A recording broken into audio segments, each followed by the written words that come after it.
Welcome to It's Getting Better All the Time Mental Health Outreach with your host, Sister A. Legree. It's Getting Better All the Time Mental Health Outreach, providing information and support while encouraging hope and faith. You can find out more about us by logging on to our website at igbattmho.org. Again, this is It's Getting Better All the Time Mental Health Outreach, providing information and support while encouraging hope and faith. You can find out more about us by logging on to our website at igbattmho.org. And I just want to make sure that we are good here.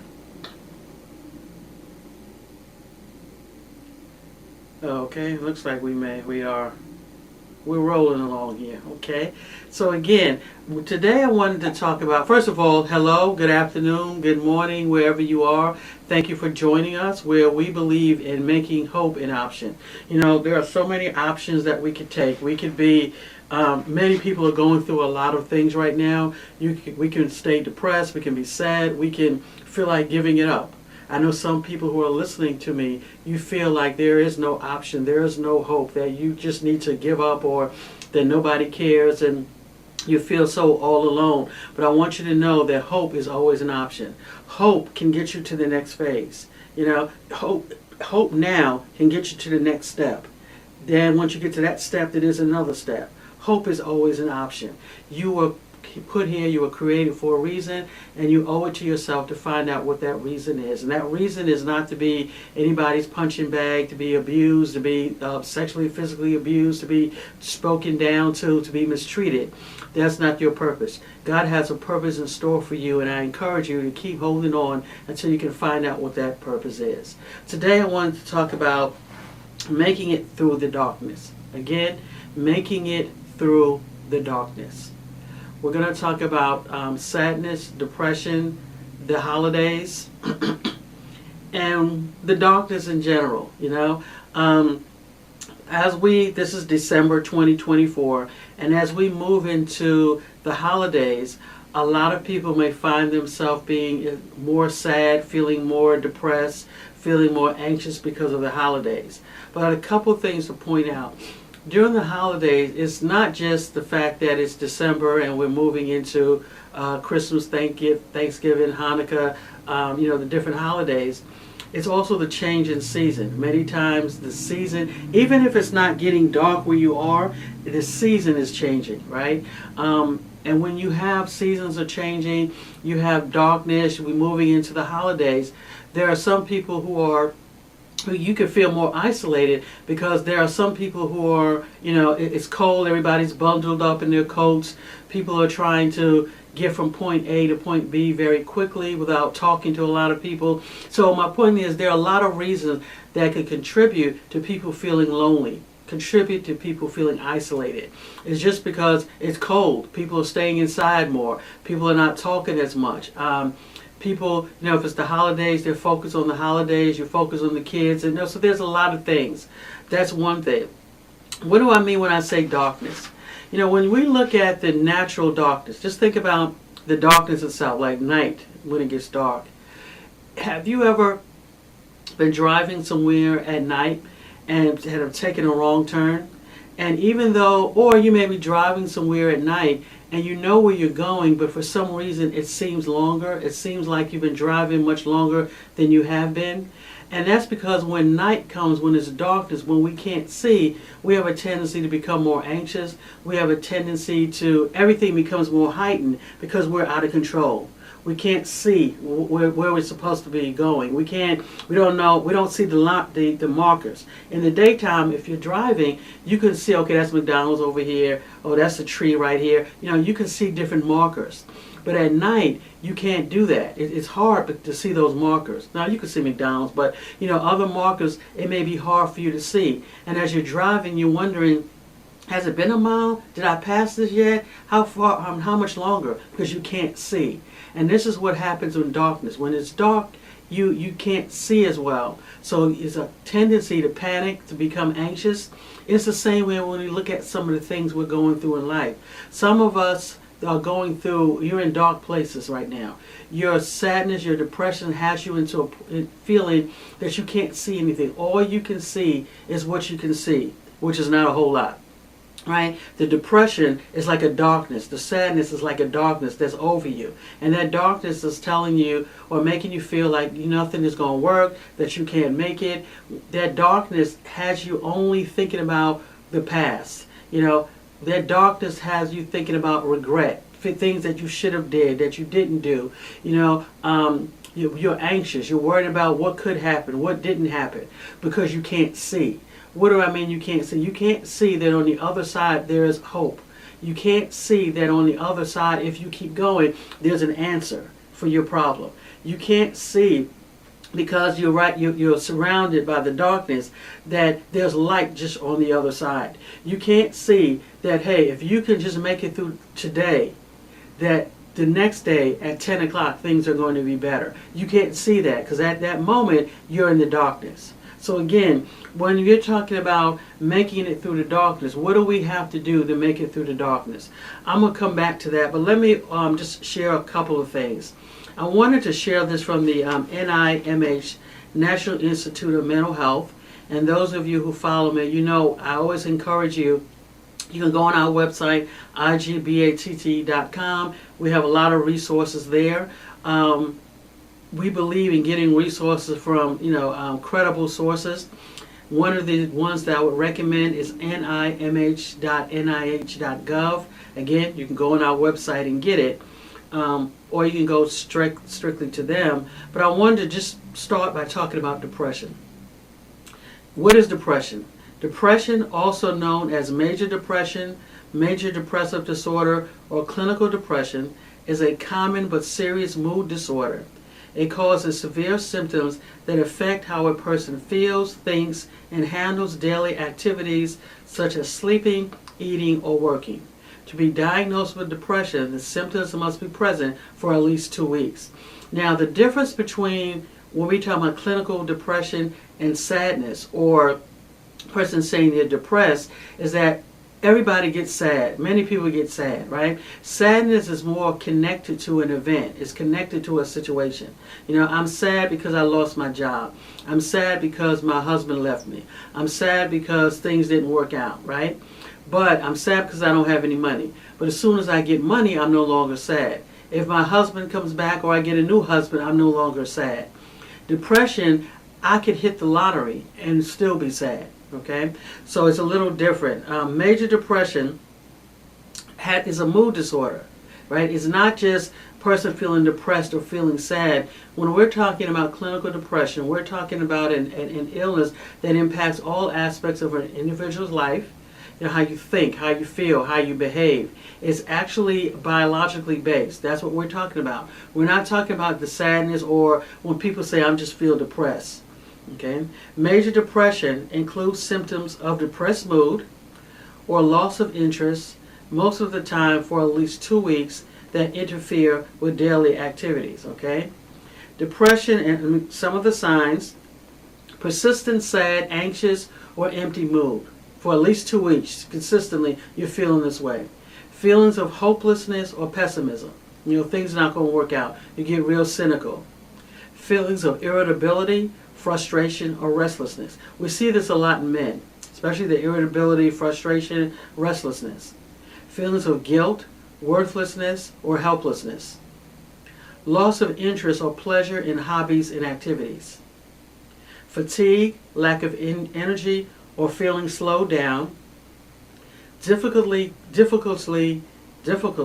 concentrating, remembering, or making decisions. Problems sleeping, waking too early in the morning or oversleeping. Changes in appetite or unplanned weight changes. Physical aches or pains, headaches, cramps. Digestive problems. Thoughts of death or suicide attempt. So when you look at these symptoms, what you're looking at changes in what? In a person's mood. Think about your mood, your feelings, right? You're looking at changes in behavior. The key word with any mental disorder or diagnosis is the word change. You're looking at changes. If you're a person who always slept all the time, that's not a change for you. If you're a person who eats all the time, that's not a change for you, right? So again, we're looking for changes. When you look at this, right? You're looking at the feelings of hopelessness. the cynicism, pessimism. You're looking at problems concentrating, difficulty concentrating. For some reason, I can't get that word today, but concentrating, right? You didn't have problems before, now you're having problems. Again, these are changes. These are changes in your behavior, changes in your thoughts, changes in your feelings, changes in your mood, right? Changes in appetite. You're eating too much or too little. You're sleeping too much. Feelings of lack of energy, feeling slowed down, feeling sad. We're looking at a change. So when we talk about clinical depression, we're looking at these symptoms have lasted for at least 2 weeks, and there is no biological cause. Now, there are a lot of physical reasons why a person can feel this way, right? Sometimes you can have diabetes, cancer. If there's no physical reason connected to this, then you want to explore this a little further, okay? So when we talk about depression, now you won't have all of these symptoms, right? Other symptoms could be, like I said, feelings of restlessness or being on edge, becoming withdrawn. Well, I always don't like being around people. Remember, the word is change, okay? You're feeling withdrawn, negative or detached, increased engagement in high-risk activities, increased use of alcohol or drugs, isolating from family or friends, inability to meet the responsibilities of work and family, problems with sexual desire and performance. Again, we're looking at changes in thoughts, feelings, and behaviors. Okay. Depression can look different in men and women. We know that all people of genders feel depressed. How they express these symptoms and the behaviors they use to cope may be different. For example, as men and some women may show symptoms of anger or irritability. They might not show sadness, right? Increased use of alcohol can be seen in anyone, but you might see this more in men. Okay? In some cases, mental health symptoms appear as physical symptoms. Men are more likely to see a healthcare provider about these physical symptoms than their emotional ones. So again, a lot of times people will go to their primary care doctor and complain about physical symptoms, and then as you talk, you realize there's something else that's going on. Several persistent symptoms, in addition to low mood, are required for a diagnosis of depression, but people with only a few symptoms may benefit from treatment. So again, even if you have some of these symptoms, it means that you might need to evaluate what's going on. Sometimes when we talk about how to make it through the darkness, sometimes we have to take a look at, I always tell people, take out a pen or paper and write down on one side, okay, what's bothering you? What's going on? What are the triggers for you? No matter how quote unquote stupid it may sound, or you might think, what are your triggers? What are the things that's caused you to be anxious, that's caused you to be depressed, that why you can't sleep? What is it? Okay, list those things, and then begin to take a look. Okay, what needs to happen in order for me to change this, right? And begin to come up with a list. Don't worry about, oh, I can't do it. That's not what, we're not worried about that right now. List it down. Okay, so if I'm depressed, okay, what are you depressed about? Okay, I'm depressed because my husband might leave me. Okay, so then, okay, write that down. My husband might leave me. Okay, next thing is, what are you going to do if your husband leaves you? One of the problems is that when we get stuck in this circle, I call it a cycle, we get in these depression cycles or anxiety cycles, we start thinking about, well, what if my husband leaves me?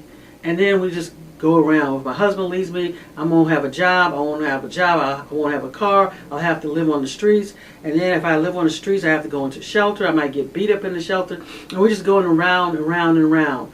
Taking out a pen and paper will cause us to stop that cycle. So right when you get to that point where you say, hey, what if my husband leaves me? And you're getting ready to say, okay, I might lose the house. No. Right there. If my husband leaves me, what are the things that could happen? A, B, C, D, E, F, G. Okay? And then if these things are happening, what am I going to do to compensate for these things? Come up with a plan. One of the reasons why some of us are so more anxious and so depressed is because we feel like we don't have the wherewithal within ourselves to overcome, to compensate. So we get anxious. We have to come up with a plan. For some people, that works, right? Because when you think about what is causing me to be depressed, what is causing me, why am I'm in this darkness I can't see, why am I so sad, why am I so anxious, okay? Could it be regret, okay? What am I feeling regret about? I'm regret about A, B, C, okay? Is there anything I can do about this? What can I do now, okay? Probably nothing. Can I do something about this? Maybe I can apologize. Maybe I can do this, or whatever you can do. The thing is, you want to come up with a plan, because if you don't, we could spend so much time caught up and thinking about what we should have done, what we didn't do, how we should have did it, what a person said, etc., etc. When you are, especially depending on the background, if you have a trauma background or a lot of negative things that have happened to you, you have to be careful, because you see things, that's the lens that you see life through. You see life through the negative things that have happened to you, the negative things that people have said, and you have to begin to know, okay, is this a trigger?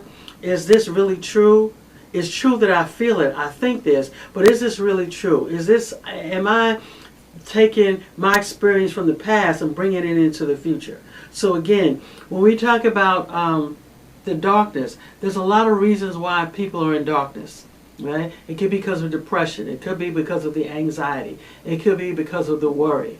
But how do we make it through the darkness? We make it through the darkness by, number one, coming up with a piece of paper, a pen, writing down some of the reasons why we are in the darkness, right? And then separating, looking at those reasons.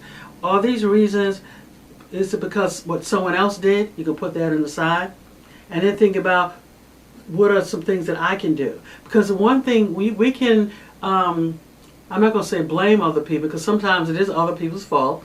But here's the thing. Once you've done that, okay, now someone mistreated me. Okay, so that's true. They mistreated me. Okay, what's the next step? You don't want to get stuck there, because that person who mistreated you isn't going on. Why does it bother you so much? Because see, the things that bother us, that are triggers for us, is there's a reason for it. But sometimes it's because we haven't dealt with rejection. We haven't dealt with our low self-esteem. We want people to like us. Why do you want people to like you so much? Because we haven't dealt with, we don't like ourselves. The reason why certain things bother us is because it was a scab that had a wound that hadn't healed, and a person said something and it just reminded us of that. Why are we so negative? Why are we so much on the defensive? Why do we, every time somebody says something, we go into a we almost want to fight, so to speak. So there's a lot of reasons why things bother us. We have to figure out, why does this bother me so much? Well, they didn't have no reason to say it like that. That's true, but why does it bother you? Because they shouldn't have said it like that. That's true, but why does it bother you? Okay. Is it true what they say? Well, no, it's not true, so why does it bother you? I submit that a lot of times is why it bothers us, because there's something it triggered. Okay, it bothers us, but we just don't know why. Why does this bother me so much? It's not true, or is it true? Is it something that I'm really battling with and they just pointed it out and I don't like it? So again, we have to come up with a plan. There is a strategy. There is a way out for what we're dealing with, right? I'm about to get put out.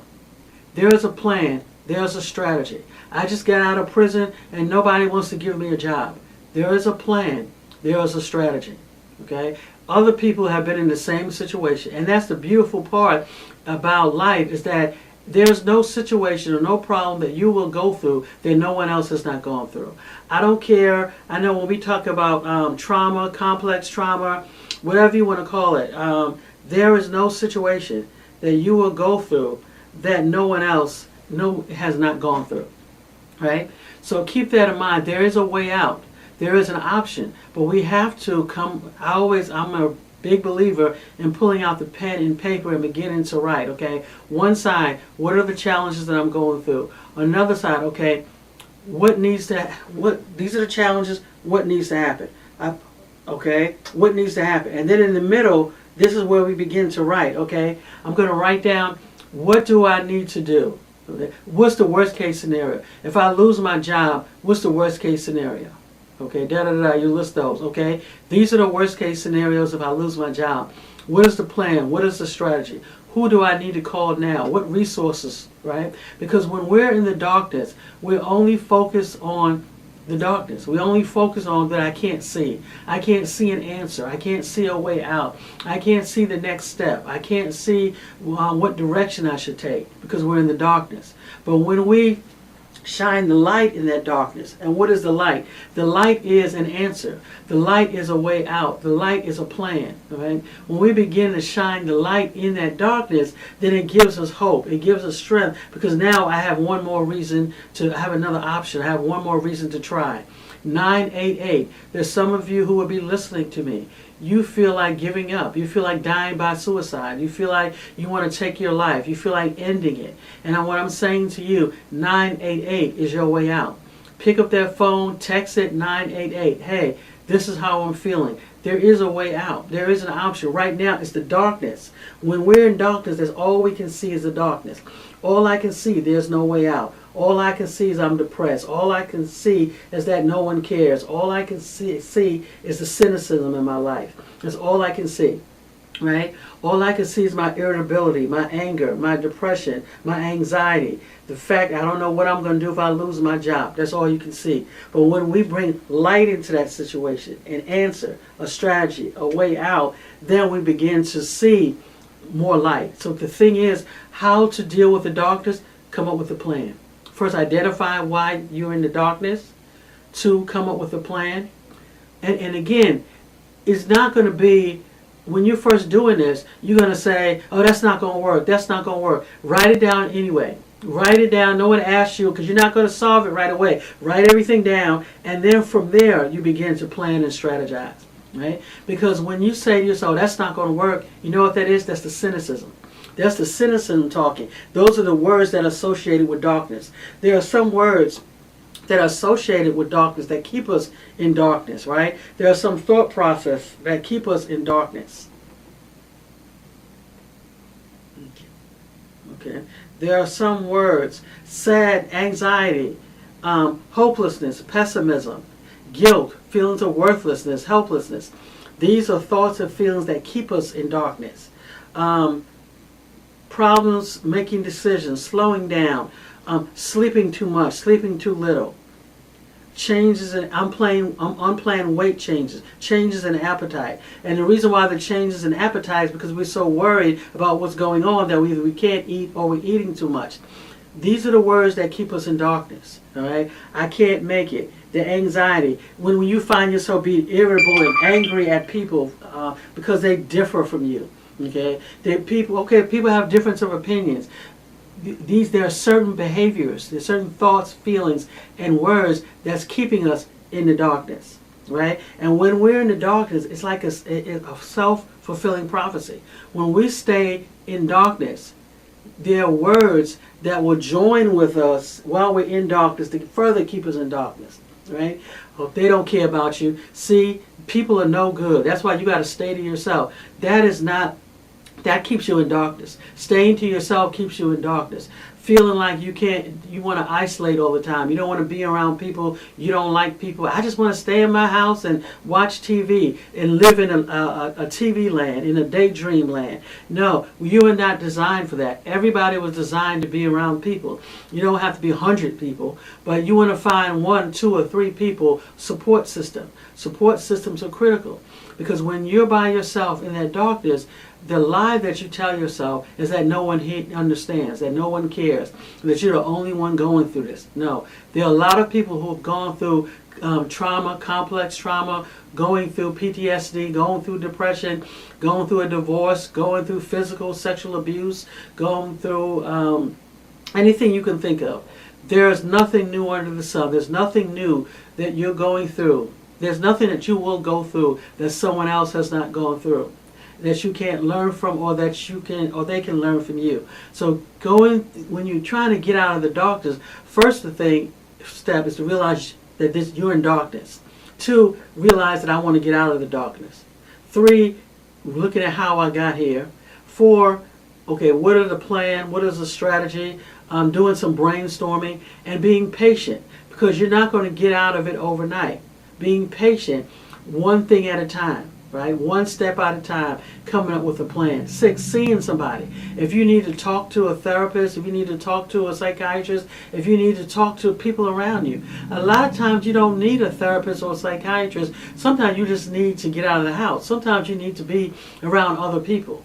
Find something that you enjoy doing and doing it, and engaging with other people. And it's not that you're being with other people to tell them all of your problems. It's just being around people can make a difference.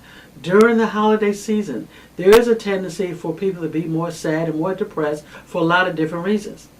Because like I said, it gets dark earlier, people are bundled up in their coat, no one is trying to socialize too much, everybody's trying to go home, get out of the cold. So it can lead to isolation. It can lead to feelings of sadness or depression. When you, family gatherings, well, I don't want to be around family gatherings because there's always sadness and depression. Sometimes that might be an opportunity for you to get with your family members and get some of your family members together and say, hey, we need to make a change in our family. We need to break this curse. We need to break what's happening in our family. It may be an opportunity to reconcile, to have a conversation about some things that have happened. So again, getting out of the darkness is going to take some work on your part. Some work on my part. You getting out of the darkness, number one, to realize that you're better than the darkness. 2, to realize that this darkness is lying to you. When you're in the darkness, when you're alone with your thoughts are telling you what it knows, but your thoughts, they're lying to you. Your thoughts can only tell you what happened in the past. That's all your thoughts can tell you. You can reminisce about what didn't work out, what happened, who said what. That's all past. Your thoughts cannot tell you, cannot dictate or tell you what could happen in the future. Your future, you can change your future. You can change your future by making some changes now. So again, you don't have to stay in the darkness. How do you get out of the darkness? One step at a time. How do you get out of the darkness? By engaging with other people. Those other people could be friends, family, therapists, psychiatrists if you need one. It could be whoever it is. But getting out of the darkness, coming up with a plan. One step at a time, right? For some people, you may not feel like getting out of bed. Okay? Getting out of the darkness for you may look like, okay,